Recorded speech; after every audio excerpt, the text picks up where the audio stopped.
Hello everyone, welcome to our YouTube channel. Myself Annie. और आज की video में हम पॉलिटी के एक बहुत इंपॉर्टेंट टॉपिक के बारे में डिस्कस करेंगे।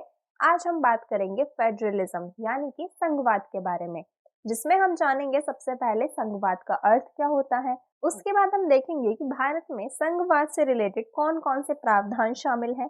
फिर हम बात करेंगे कि भारतीय संघीय व्यवस्था में और दूसरे देश के संघवाद में क्या डिफरेंस है। तो अगर वीडियो पसंद आए तो लाइक जरूर करना और अपने दोस्तों के साथ शेयर भी करना। और अगर आपने अभी तक चैनल को सब्सक्राइब ना किया हो तो सब्सक्राइब कर देना, साथ ही बेल आइकन भी प्रेस कर देना। सबसे पहले हम जानेंगे कि संघवाद का अर्थ क्या होता है। तो संघवाद ऐसी राजनीतिक व्यवस्था को कहा जाता है जहां पर कम से कम दो स्तर पर सरकार होती है। एक जो सरकार होती है वो पूरे देश के लेवल पर होती है, जिसे संघीय सरकार या फिर केंद्रीय सरकार कहा जाता है। और दूसरी सरकार होती है वो हर राज्य की अलग अलग सरकार होती है, वो राज्य के स्तर पर होती है और जिसे राज्य सरकार या प्रांतीय सरकार कहा जाता है। अब क्योंकि देश में दो स्तर पर सरकार होती है, तो इसीलिए जो लोगों की पहचान होती है, जो नागरिकता होती है, वो भी दो तरह से होती है। एक तो उनके राज्य से जुड़ी हुई होती है और एक पूरे देश से जुड़ी हुई होती है। जैसे कि अगर हम भारत के कॉन्टेक्स्ट में बात करें कि कोई व्यक्ति है जो एक राज्य उत्तर प्रदेश का रहने वाला है और वो पूरे देश का भी रहने वाला है, पूरे देश का भी नागरिक है, तो इसलिए संघवाद में हम दो तरह की नागरिकता भी देखते हैं, क्योंकि संघवाद में दो स्तर पर सरकार होती है। अब कौन सी सरकार की क्या शक्तियां हैं, कौन सी सरकार के क्या कार्य हैं, इसके लिए दोनों के बीच में शक्तियों का बंटवारा भी होता है। केंद्रीय सरकार की शक्तियां अलग होती हैं और राज्य सरकारों की शक्तियां अलग होती हैं। और इन शक्तियों के बारे में पता चलता है एक लिखित संविधान से। तो संघवाद में एक लिखित संविधान होना बहुत जरूरी है। जिस देश में संघीय व्यवस्था होती है वहां पर एक रिटन कॉन्स्टिट्यूशन होता है और उस लिखित संविधान से पता चलता है कि कौन सी सरकार की क्या शक्तियां हैं। अब जब दो स्तर की सरकार है तो इन दोनों सरकारों के बीच में विवाद भी हो सकता है।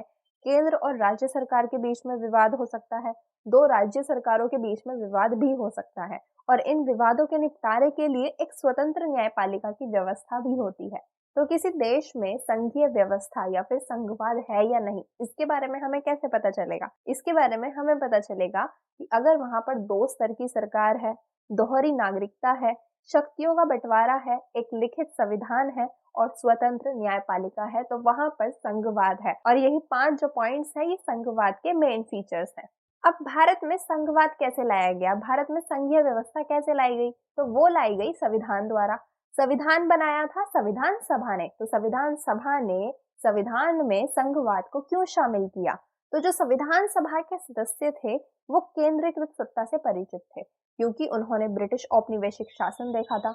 उन्होंने देखा था कि जब सत्ता किसी एक व्यक्ति के हाथ में होती है तो उससे जनता परेशान होती है, वहां पर जनता की आवश्यकताओं को, जनता की इच्छाओं को ध्यान नहीं रखा जाता।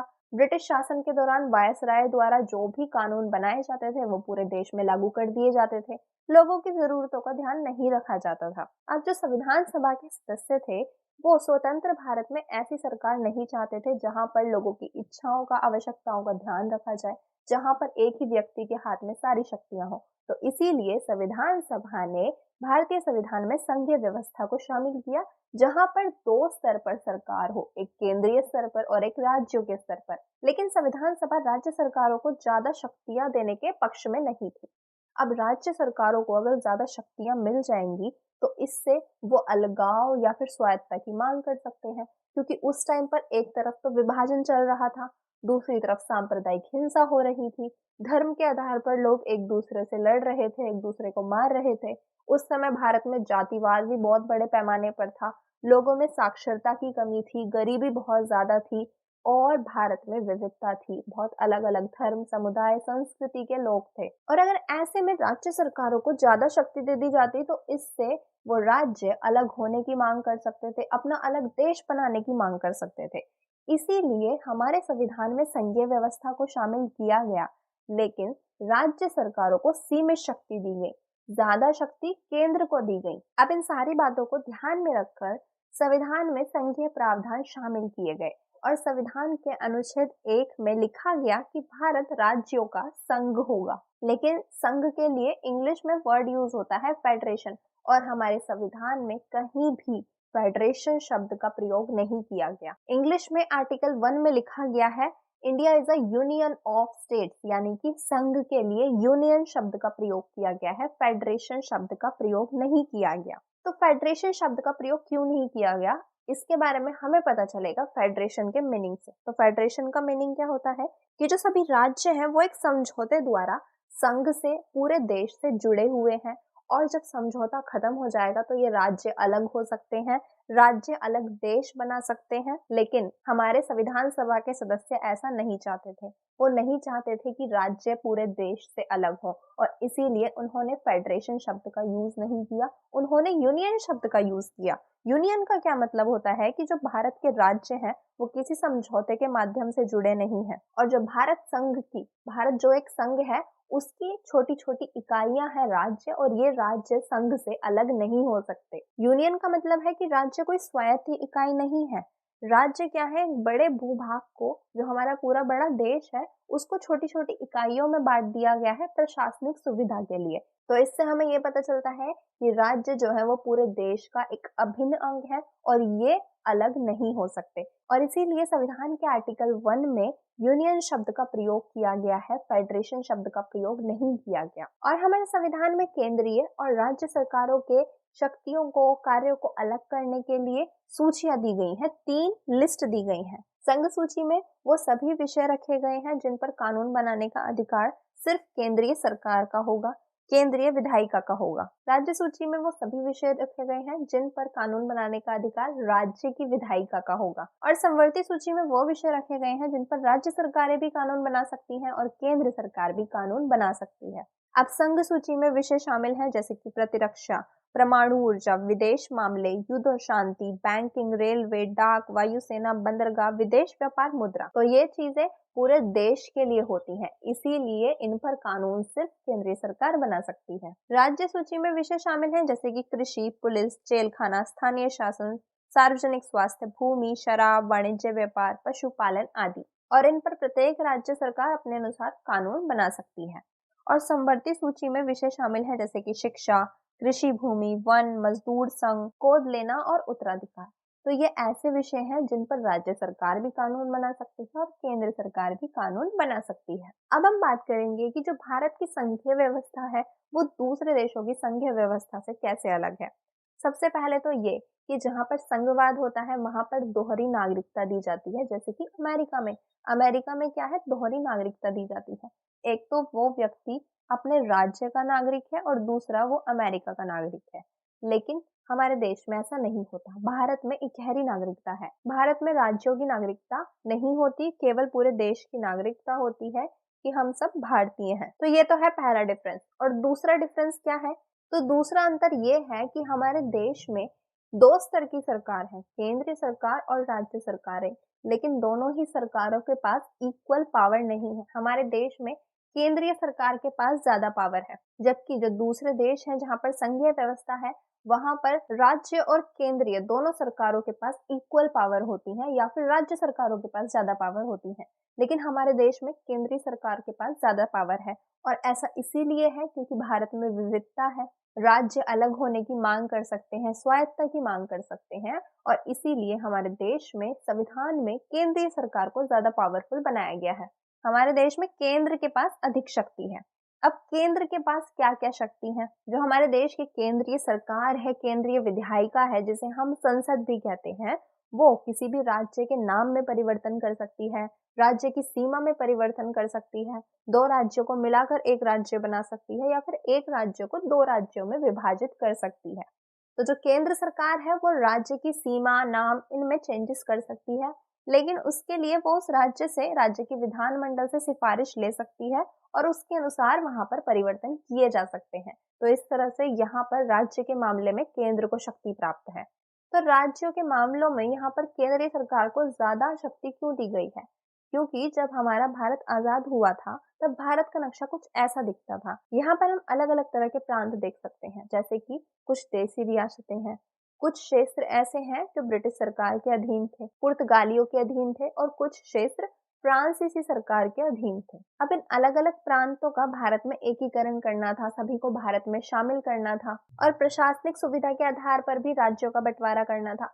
इसके अलावा कुछ राज्यों की ऐसी मांग थी कि उन्हें भाषाई आधार पर एक अलग राज्य बनाया जाए। तो इन सारी चीजों को ध्यान में रखकर राज्य के नाम और सीमा से रिलेटेड मामलों में केंद्रीय सरकार को शक्ति दी गई है, ताकि जो केंद्र सरकार है वो अपनी प्रशासनिक सुविधा के अनुसार, लोगों की मांग, लोगों की इच्छा के अनुसार राज्यों की सीमा का निर्धारण कर सके। तो ये राज्यों की सीमा और नाम में परिवर्तन का सिलसिला स्वतंत्रता के बाद शुरू हो गया था। 1947 के बाद से लेकर आज तक भी हम ये चीजें देख रहे हैं।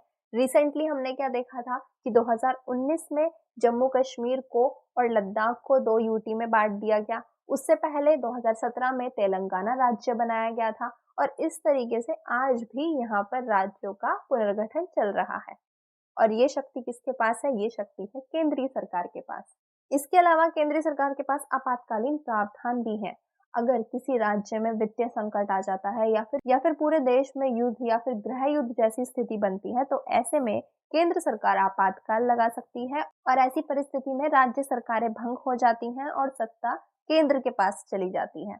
इसके अलावा आय के जितने भी संसाधन हैं उन पर भी केंद्र का नियंत्रण है, जैसे कि जो भी माइंस हैं, जितने भी पोर्ट्स हैं, जो भी मिनरल्स हैं, उन सभी पर केंद्र सरकार का नियंत्रण है और सभी राज्यों की जरूरतों के अनुसार, सभी राज्य की मांग के अनुसार केंद्र सरकार राज्यों को वित्तीय आवंटन करती है, उनको पैसे देती है ताकि वो अपने राज्य का प्रशासन चला सके। तो आय के संसाधनों के लिए राज्य सरकार केंद्र सरकार पर डिपेंड है। इसके अलावा हमारे देश में जो प्रशासकीय व्यवस्था है वो भी इकहरी प्रशासकीय व्यवस्था है, यानी कि जो अखिल भारतीय सेवाएं होती हैं, आईएएस, आईपीएस, आईआरएस, ये सभी केंद्रीय सरकार के नियंत्रण में होती हैं। तो ये सभी प्रावधान है जो हमारे भारत में संघवाद से रिलेटेड है और इस तरीके से जो हमारी भारतीय संघीय व्यवस्था है वो दूसरे देशों से अलग है। अब जो भारत की संघीय व्यवस्था है उसमें कुछ तनाव भी है, कुछ प्रॉब्लम भी है। तो इसमें सबसे पहला तनाव है केंद्र और राज्य संबंधों को लेकर। केंद्र सरकार और राज्य सरकार के बीच कई मुद्दों पर हम तनाव देखते हैं और ऐसा तब ज्यादा देखा जाता है जब केंद्र में अलग पार्टी की सरकार होती है और राज्यों में अलग पार्टी की सरकार होती है। तो राज्य द्वारा यह आरोप लगाया जाता है कि जो केंद्रीय सरकार है वो उनके साथ भेदभाव कर रही है, उनके राज्य में नीतियों का अच्छे से क्रियान्वयन नहीं हो रहा है, उन्हें वित्तीय सहायता नहीं की जा रही है। तो इस वजह से केंद्र और राज्य के संबंधों में तनाव उत्पन्न होता है। इसके अलावा कुछ राज्य स्वायत्तता की मांग भी करते हैं। कुछ राज्य चाहते हैं कि उनके अधिकारों में विस्तार हो या तो उन्हें विशिष्ट राज्य का दर्जा दिया जाए। जो आय के संसाधन है जिन पर केंद्रीय सरकार का नियंत्रण है उन्हें राज्य सरकारों को दिया जाए और उन्हें अधिक वित्तीय स्वायत्तता दी जाए। और स्वायत्तता की मांग कई बार भाषा या सांस्कृतिक कारणों से भी होती है, क्योंकि हमारे देश में अलग भाषा, संस्कृति, धर्म के लोग रहते हैं। तो ऐसे में अपनी संस्कृति, अपनी भाषा या फिर अपने कल्चर को बनाए रखने के लिए वो स्वायत्तता की मांग करते हैं। इसके अलावा राज्यपाल की भूमिका के कारण भी हमारी संघीय व्यवस्था में तनाव उत्पन्न होता है, क्योंकि हमारे संविधान के अनुसार राज्यपाल निर्वाचित नहीं होता, यानी कि वो जनता द्वारा चुनकर नहीं आता, बल्कि केंद्र सरकार राज्यपाल को राज्यों में नियुक्त करके भेजती है और राज्यपाल के पास ये अधिकार होता है कि वह राज्य सरकार को हटाने या फिर विधानसभा को भंग करने की सिफारिश राष्ट्रपति को भेज सकते हैं। और इसके अलावा राज्यपाल को ये भी शक्ति प्राप्त होती है कि राज्य के विधानमंडल जो भी विधेयक को पारित करे वो उसे राष्ट्रपति की स्वीकृति के लिए सुरक्षित कर सके। अब इससे क्या होता है, जो राज्य में कानून निर्माण की प्रक्रिया होती है उसमें डिले होता है, उसमें काफी टाइम लगता है। और राज्यपाल के पास ये भी अधिकार होता है कि राज्य में जो कानून बना है वो उसे पूरी तरीके से निषेध करते, क्योंकि राज्यपाल केंद्र सरकार द्वारा नियुक्त होता है और वो राज्य के इंटरनल मैटर में इंटरफेयर करता है। तो ऐसे में राज्य द्वारा आरोप लगाया जाता है कि केंद्र सरकार राज्य सरकार की शक्तियों में हस्तक्षेप कर रही है और इस वजह से भी राज्य और केंद्र के बीच में तनाव उत्पन्न होता है। तीसरा तनाव है अंतर्राज्यीय विवाद। दो राज्यों के बीच में भी विवाद उत्पन्न होते हैं और ऐसे में ये दोनों राज्य जाते हैं न्यायपालिका के पास, क्योंकि हमने देखा था संघीय व्यवस्था में एक स्वतंत्र न्यायपालिका होती है कि अगर कभी राज्य या फिर केंद्र के बीच या फिर राज्य और राज्यों के बीच तनाव हो तो न्यायपालिका उन विवादों का निपटारा कर सके। तो इसीलिए जब हमारे देश में अंतर्राज्यीय विवाद होते हैं तो न्यायपालिका का दरवाजा खटखटाया जाता है। अब जो दो राज्यों के बीच में विवाद होते हैं वो दो तरह के विवाद हैं, एक तो सीमा विवाद है और दूसरा संसाधनों को लेकर विवाद है, जैसे कि नदी जल के बंटवारे को लेकर या फिर दूसरे संसाधनों को लेकर। और चौथा तनाव है कि हमारे देश में नवीन राज्यों की मांग होती रहती है।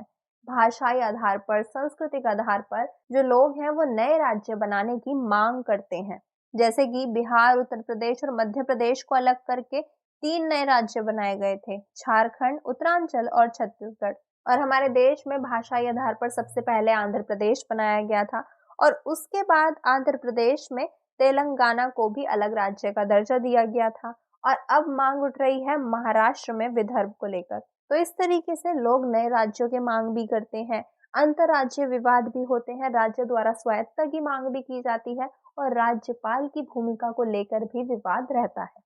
तो संघीय व्यवस्था एक ऐसी प्रक्रिया है जहां पर 2 स्तर पर सरकारें होती हैं या फिर 2 से ज्यादा स्तर पर सरकारें भी होती हैं। और संघीय व्यवस्था में जो जनता की इच्छा और आवश्यकताओं का ज्यादा ध्यान रखा जाता है, सभी की आवश्यकताओं को ध्यान में रखकर हर स्तर पर कानून बनाए जाते हैं। क्योंकि 200 साल भारत ब्रिटिश औपनिवेशिक शासन के अधीन रहा था और वहां पर हमने क्या देखा था कि सत्ता सिर्फ एक ही व्यक्ति के हाथ में है और इसीलिए हमारे संविधान सभा के सदस्यों ने सत्ता को एक हाथ में ना देकर सत्ता का विकेंद्रीकरण करने की कोशिश की है, अलग अलग स्तर पर सत्ता का, शक्तियों का बंटवारा करने की कोशिश की है ताकि हमारे देश का संचालन सुचारू रूप से हो सके।